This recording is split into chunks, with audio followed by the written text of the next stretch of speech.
The Stock of the Day is brought to you by IG, Australia's #1 CFD provider. With over 17,000 markets and extended trading hours, turn US earnings season volatility into opportunity. Get started at IG.com. I know it's reporting season. I know we're being bombarded with updates from companies. Stock of the Day is always focuses on a stock that's in the news, and we can't go by WiseTech today. It now expects revenue to be at the bottom of its previous guidance due to further delays to the rollout of 3 previously flagged breakthrough products. However, its earnings margin rate is expected to be towards the top end of guidance, driven by its company-wide efficiency. It comes, though, as 4 non-executive directors have determined it is in the best interests of the company and themselves, I think, to step aside. They state their exit comes as a direct result of, quote, intractable differences in the board and differing views around the ongoing role of the founder and founding chief executive Richard White. WiseTech entered a trading halt on Thursday amid board crisis talks following allegations raised against Mr. White as well. All right, one of the darlings of the market, Gaurav. You mean I'm one of the darlings of the market? Yeah. Jeez, it just keeps getting better. Exactly. Should have come back earlier. Sell now, it's the highs. So, how much of a concern is this to you?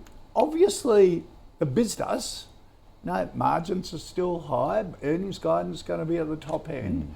WiseTech's down about 20%, down about 30% of the last week or so. Yeah. Is it a buying opportunity? That's probably what everyone is thinking when you see a high quality business fall 20-something% in a day. Yep. And yesterday, everyone was probably saying, if it gets below $100, I'm probably going to buy it.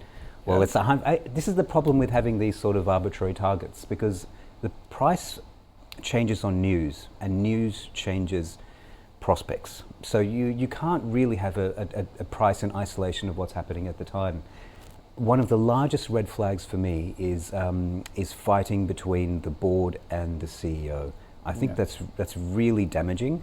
No matter how much work we do on a stock, no matter how well we think we know it as outsiders, we remain outsiders. And this is an insiders-outsiders game, and the people on the inside have so much more information. What they do, their actions are always really important. So when you see 4 directors of a business resigning at the same time on the same day, I don't think I can buy a stock after that happens. I probably need to see what happens from here. If I held it, I would hold it. Right. This is not a cause to sell. This is one of the best quality businesses on the ASX. But a lot of damage can come from this. We don't actually know what the full story is. There could be other things that these board members are upset about. I remember this rule saved me once. I was an investor in AMA Group, and it was traveling along reasonably well, and the CEO and the board had a tussle. The CEO abruptly left, board members resigned, there was legal allegations flown back and forth.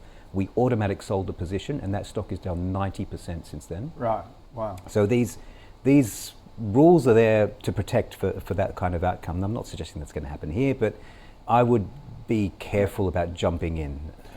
I'd also quickly point out that this is a really expensive stock. This is not in bargain territory. You're not weighing up a cheap price and problems inside the boardroom. This is one of the most expensive stocks on the market, and you've got problems inside the boardroom. So the decision to buy is a difficult one. I'm going to sit it out for now. Can the business do without Richard White? I'm sure it can. Is it big enough and now successful enough that obviously, you do have issues with companies with a lot of founders, founder syndrome, they don't delegate, you see it often in startups and growth stocks, and the company keeps going. Yeah, well, to get from 0 to 1 or 0 to 3, you need a founder.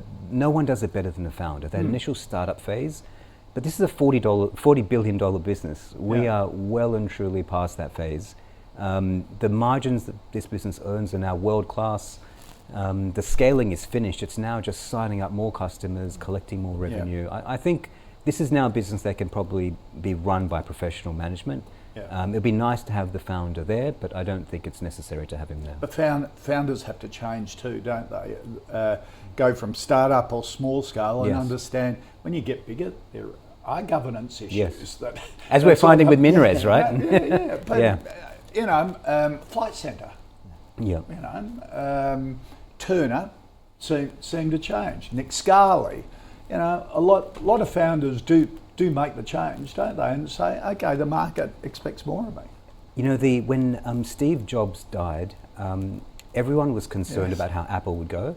Yeah. Tim Tim Cook, Cook, but we yeah. call him Tim Apple out of affection. Yeah. He has generated way more value than Steve Jobs ever did, and he's done it with a professional board and management. So the founders are very important, but if Apple can go on without Steve Jobs, WiseTech can go on without Richard White.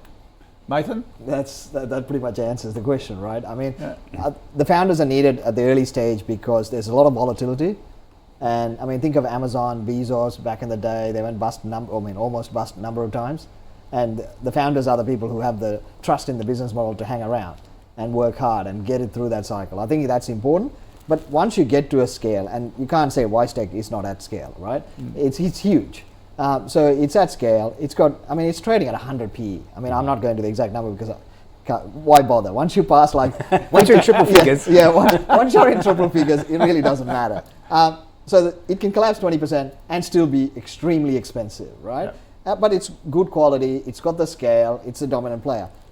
It does. I mean, look, it's done multiple downgrades. Today was a downgrade. Management issue aside, it is a downgrade, and one of those things that we go by. You're in an upgrade cycle, you see a downgrade, thanks for coming, right? And you leave. And that saved me a lot of times, despite some of the growth stocks where I've been smashed by a lot of people on Twitter. You realize that strategy holds. And I think Graham's right. It's too hard at this point. You're not buying something that's turnaround potential where you've got a lot of upside. You're buying an operations where you don't need to drive a scale up. What you're trying to buy is someone to execute, right? Yeah. And the example is perfect. Tim's very good at executing. I mean, they've only come up with new cameras. That's the only thing they've done in so many decades. But every iPhone, people tell you tech is deflationary. There's not a single iPhone that comes at a lower price. It's always a higher price, and people buy it, right? And they've evolved into a different business model. So you need an operational CEO at a certain time of the cycle, and if the founder cannot, some of them can make that leap, and some can't. Yeah. So if we are seeing a number of businesses in our market where they are struggling with that move. So if that's the case, the board has to make that move. If the board doesn't make it, then what the hell are we paying the board for? Because they're only there to do one thing, manage the CEO, right? If you can't do that, get out. And so, I think it's a favorable argument. I think it's a really good growth stock. I think it's a dominant player. You're paying for it. It's in a downgrade cycle. I think overall global trade potentially will weaken through 2025. And as much as they are a dominant player, they're going to be a dominant player in a smaller pie, likely. Right. So there is a risk on the macro side as well. So do I want to buy into this management, clown show? No. Right. So I would stay back and watch. I'm happy to do that. So if you're in it, hold it as well? If you're in it, you've done well, right? You don't care. You're willing to take the hit, and you've taken a hit 20% today, and you're probably still okay. Yeah. So you would sit and watch it out. But look, I would no new money. I would say you got to look at where we are now. If you get decent selling coming through for the rest of the week, then I would be going, well, you know what, I'll take my profit and come back later. Right, okay. All right, that's our stock of the day, WiseTech. The stock of the day was brought to you by IG. Turn volatility into opportunity this US earnings season with extended trading hours on over 110 key US shares. Get started at IG.com.